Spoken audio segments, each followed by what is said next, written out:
کبھی تم نے سنا ہے کہ ایک پرندہ جادوئی انڈے دیتا تھا؟ ایک غریب لڑکا آفنان نے اسی انڈے سے اپنی مگر پہلے وہ دھوکہ کھا گیا تھا، تقدیر بدل ڈالی۔ کیا ہوتا اگر وہ پرندہ اچانک چوری ہو جائے؟ کیا قسمت پھر ایک نیا موڑ اختیار کرے گی؟ عفنان سب کچھ کھو دے، کمال دکھائے گی قسمت۔ جب محل کے اندر ہی دشمن بن جائے تو کیا سچ ہے؟ کبھی سامنے آ پائے گا وہ سچ؟ عفنان پر چوری کا الزام لگایا جائے تو پھر کیا وہ اس الزام سے بری ہو پائے گا؟ ایک دور تھا جب جنگلوں میں شکاری اپنی زندگی گزارنے کا سہارا ڈھونڈا کرتے جو کبھی کسی جاندار کو، لیکن ایک شکاری ایسا بھی تھا جو کسی جاندار کو نقصان نہیں پہنچاتا تھا۔ صرف ایک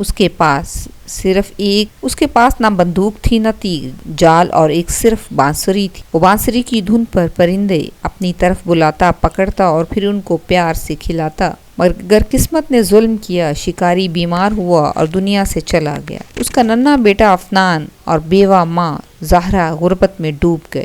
عفنان چھوٹا تھا مگر دل کا بڑا، 15 برس کا ہونے ہی والا تھا، اور اس نے کہا اب میں بچہ نہیں ہوں، ابو کا جال اور بانسری مجھے دے دو۔ عفنان اگلی صبح جنگل پہنچا، بانسری بجائی مگر کوئی پرندہ نہ آیا۔ دن بدن وہ ناکام رہا مگر ہمت نہ ہاری۔ وقت گزرا، اس کی دھنیں سریلی ہوئیں، صبر بڑھا، اور پھر ایک دن جال میں ایسا پرندہ پھنس گیا جس کے پر 7 رنگوں میں چمک رہی تھی۔ عفنان نے اسے گھر لا کر پنجرے میں رکھا۔ اگلی صبح کمال ہوا، پرندے نے 7 رنگوں کا ایک جادوئی انڈا دیا۔ وہ انڈا ایسا تھا جیسے روشنی خود قید ہو گئی ہو۔ عفنان نے وہ انڈا بازار میں بیچنا چاہا، 10 روپے دے کر لالچی دکاندار نے وہ انڈا خرید لیا۔ عفنان معصوم تھا، مان گیا، مگر جب انڈا روز آنے لگے تو زندگی آسان ہو گئی۔ منصور یہ انڈے کہاں بیچ رہا تھا، لیکن شک بڑھتا۔ ایک دن عفنان نے اس کا پیچھا کیا اور دیکھا کہ منصور سیدھا محل جا رہا تھا۔ سلطان فرید ان انڈوں کے بدلے خزانے لٹاتا اور منصور امیر سے امیر تر ہو جاتا۔ عفنان نے فیصلہ کیا کہ اب وہ خود بادشاہ کو انڈے دے گا۔ اگلے دن وہ رنگین انڈے لے کر دربار میں حاضر ہوا۔ سلطان فرید انڈا دیکھتے ہی دنگ رہ گیا اور کہا لڑکے یہ انمول خزانہ ہے، اس کے بدلے میں 100 روپے تمہیں دوں گا۔ اور یوں عفنان نے اپنی تقدیر بدل دی۔ اب لالچ کی بجائے محنت اور دھوکے کی بجائے سچائی نے کامیابی دلائی۔ اب عفنان محل کا راستہ پکڑتا، ہر دن وہ 7 انڈے فرید سلطان کو دیتا اور بدلے میں سونے کے سکے حاصل کرتا۔ عفنان اور اس کی ماں اب غربت سے نکل کر سکون کی زندگی گزارنے لگے۔ لالچی دکاندار منصور یہ دیکھ کر جل گیا، مگر وہ سوچتا تھا کہ اب کیا کروں، اصل میں یہ غریب لڑکا راتوں رات امیر ہو گیا ہے، ان انڈوں پر میرا حق ہے۔ ایک رات منصور چپکے سے عفنان کے گھر گھسا اور اس نے جادوئی پرندے کو چرا لیا اور بھاگ گیا۔ وہ ٹوٹ کر رہ گیا۔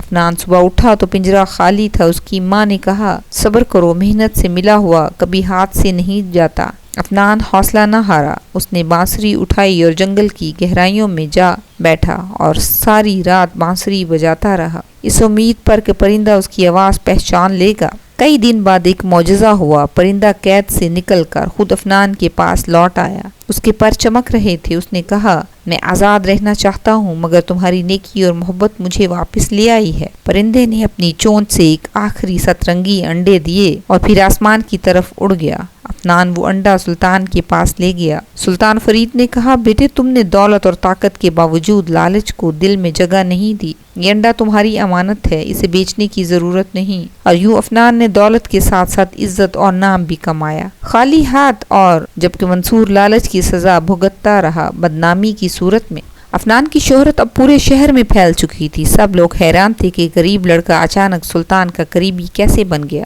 سلطان فرید اکثر دربار میں عفنان کو اپنے پاس بٹھاتا اور کہتا یہ لڑکا محنت، صبر اور ایمانداری کی مثال ہے۔ مگر یہی بات کچھ وزیروں کو کھٹکنے لگی، خاص طور پر وزیر اعظم کمال۔ وہ سوچتا تھا کہ اگر یہ لڑکا یوں ہی مقبول ہوتا گیا تو ایک دن بادشاہ کا جانشین بن جائے۔ حسد کی آگ میں جلتے ہوئے کمال نے ایک خبیث منصوبہ بنایا۔ اس نے بادشاہ کے کان بھرنے شروع کر دیے، یہ عفنان غریب گھرانے سے ہے مگر حضور دولت کے لالچ میں آپ کے قریب آیا ہے، یہ آپ کی سلطنت کے خزانے پر قبضہ کرنا چاہتا ہے۔ شک کا بیج دل میں بٹھا دیا گیا۔ ایک دن کمال نے مزید چال چلی، اس نے چوری چھپے خزانچی سے کچھ سکے چرا کر افنان کی کمرے میں رکھ دی۔ اگلی صبح محل میں شور مچ گیا، خزانے کے سکے افنان کے کمرے میں پکڑا گیا۔ سلطان فرید حیران تھا مگر ثبوت اس کے سامنے تھے۔ افنان نے کہا میں بے قصور ہوں، یہ سب کسی کی سازش ہے، مگر دربار میں کوئی اس کی بات ماننے کو تیار نہ تھا۔ بادشاہ نے حکم دیا افنان کو قید خانے میں ڈال دو۔ سب نے سچ سامنے نہ آ سکا۔ اب افنان قید میں تھا، ماں روتی تھی اور شہر والے بدگمان تھے۔ مگر اسی رات سترنگی پرندہ پھر آیا۔ اس نے جیل کی کھڑکی پر بیٹھ کر بانسری کی دھن سنائی۔ پرندے نے اپنی چونچ سے وہی سترنگی انڈا جیل میں گرا دیا اور انڈے کے اندر سے ایک روشنی نکلی۔ روشنی کے اندر وہ سب کچھ منظر نظر آنے لگا جس میں وزیر اعظم کمال خزانے سے سکے چرا رہا تھا اور افنان کے کمرے میں رکھ رہا تھا۔ اگلی صبح افنان نے انڈا بادشاہ کے سامنے پیش کیا۔ دربار میں سب نے کمال کی سازش اپنی آنکھوں سے دیکھی۔ بادشاہ غصے سے بولا، تم نے ایک معصوم سے بچے پر یہ اس طرح الزام کیوں لگایا؟ سلطان کو کمال